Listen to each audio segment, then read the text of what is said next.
Ուրեմն կորելի ես շաբաթից ավել։ Ուրեմն այս հոկտեմբերը սկսած ամսի 1-ից ես առանձնացրել եմ զուտ կարի կարելու ահագին բաներ հավաքվել ու մենակ կարով եմ զբաղված, լրացուցիչ ոչ մի աշխատանք չեմ անում, իհարկե եթե չհաշվեմ մնացած զակազները, որ օգոստոսից է սպասում էին։ Ուրեմն վիտամինային բոլոր տեսակի կոկտեյլներ, որպեսզի մենք աշնանը առողջ լինենք, և իհարկե այսպիսի վիտամինային կոկտեյլ, որպեսզի մեր հոգեկան վիճակը ևս առողջ լինի։ Այս փամփլիկներին նայելուց ես չեմ կարող չուրախանալ։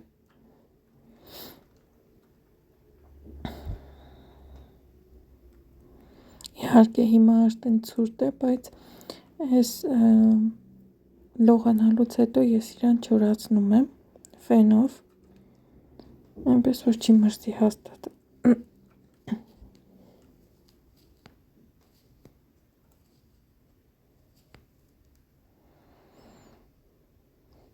Գնացի վերցնելու այն բոլոր պատվերները, որ AliExpress-ից սպասում էի, զուտ դրանց պատճառով է, որ օգոստոսից է զակազները մնացել են ու չեմ արել։ Ճանապարհին մի քանի հատ սիրուն բաներ նկարեցի, ես ուղղակի գժվում եմ մեր քաղաքի համար, ես սիրահարված եմ իմ քաղաքին, իմ Գյումրիին,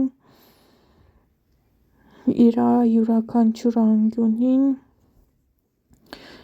մի խոսքով զակազները նկարեցի, որպեսզի AliExpress-ի պատվերների պատասխանը տամ, այս ընթացքում առաջի անգամ TikTok-ով սթրիմ եմ արել ու լիքը կար, այսպիսի Tetris եմ խաղում, սկզբում կտրել եմ մի քանի խուճի, հետո զիգզագով, քանի որ overlock չունեմ, ծայրերը զիգզագով կարել եմ, որպեսզի չփախնի, և առաստաղին հեռախոսս եմ կպցրել, որպեսզի կարողանամ վերևից նկարել ընդհանուր պրոցեսը, թե ես ոնց եմ Tetris խաղում կտորների հետ, և հիմա դասավորելուց հետո հենց լեկալի վրա եմ դասավորելուց հետո այս ամեն ինչը միացնում եմ իրար, մաս,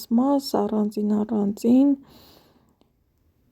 բոլոր մասնիկները իրար եմ կպցնում։ Այս ընթացքում երևի ուրիշ անկյունները կարելու դասընթացի եթե գնայի, այսքան անկյուն չկարեի, ինչքան որ այս ընթացքում եմ կարել, բացի դրանից, որ դետալները պետք է համապատասխանեն, իրար հետ գույնը 2-3 անգամ չկրկնվի նույն գույնից, կտորը սովորական Tetris-ի խաղ չէ, և ինքը կտորը ուղղություն ունի, գործվածքի ուղղությանը ևս պետք է հետևեմ, որպեսզի գործվածքի ուղղությունը ճիշտ լինի, և իհարկե աշունը լիքն է փակոցներով, ես ու հորաքույրս էինք արել գազարով պեռեցի փակոցը, աշխատանքի բաժանումով ենք աշխատում, ես երկար մասնիկների եմ բաժանում, ինքը կտրատում է մանր խորանարդիկներ, այսպես ավելի հավասար է ստացվում, որովհետև ձեռքիդ չափը բոլորինը նույնն է, այսինքն մեկը կարող է խորանարդիկները խոշոր անել, մյուսը կարող է մանր անել, իսկ երբ որ երիզները ես հավասար անում եմ, տալիս եմ իրան, ինքն էլ հավասար խորանարդիկներն է կտրում, այս դեպքում ընդհանուր պեռեցի խորանարդիկները հավասար են ստացվում և արագ, և իհարկե արդեն 100-րդ անգամ մաքրում եմ իմ նոր մեքենան, մի քիչ հենց ձայնը փոխվում է կարելուց, ես անմիջապես մաքրում եմ, որովհետև խուճի կտորը շատ մազմզոտ է ու անընդհատ կարող է փչացնել առհասարակ։ Փակոցներից մեկը աճիկան է կամ աղախորժակն է,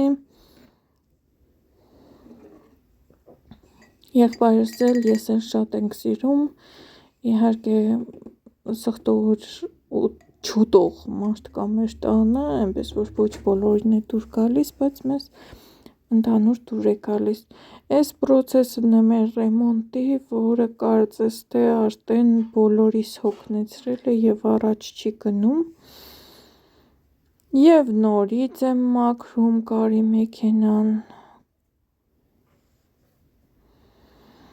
եւ զբաղվում եմ մի քիչ կոսմետիկ ալխիմիայով, մի քանի հատ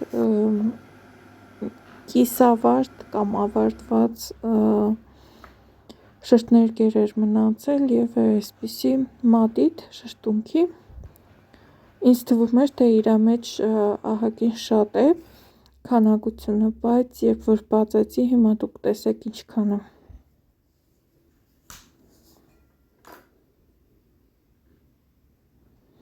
Նույնիսկ 1/3-ն էլ չէ, հասկանում եք, այսքան մասը դատարկ է մատիտի։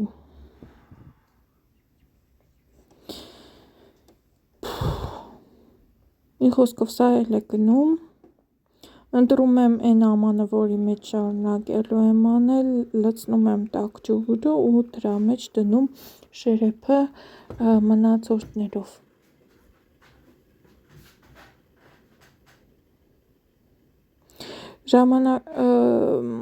Ջերմությունը չբավականացրեց, դրա համար ջրով տեղափոխում եմ գազի վրա, ժամանակ առ ժամանակ խառնում եմ, որպեսզի բոլոր մասնիկները լուծվեն, երբ որ լուծվում է, անմիջապես դատարկում եմ ամանի մեջ, թուղթ եմ դրել, որպեսզի եթե ամանից շատ է, ամանի չափից շատ է, կարողանամ մինչև վերջ լցնել, ահա այսքան, ճիշտ է, սիրուն չէ, բայց դե ոչինչ, ես կդիմանամ։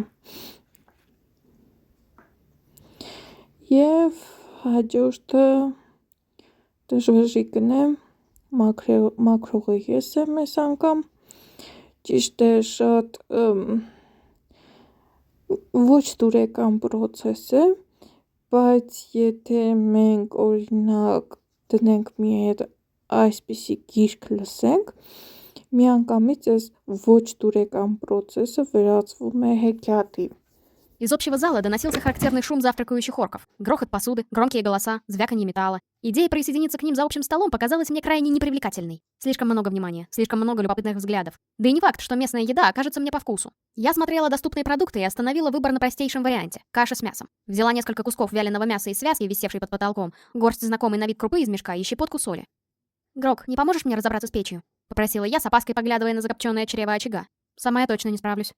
«Конечно». Радостно отозвался синекожий орк и принялся объяснять, как подкладывать дрова, как регулировать тягу, куда ставить котелок, чтобы жар распределялся равномерно. Его инструкции были на удивление толковыми и подробными.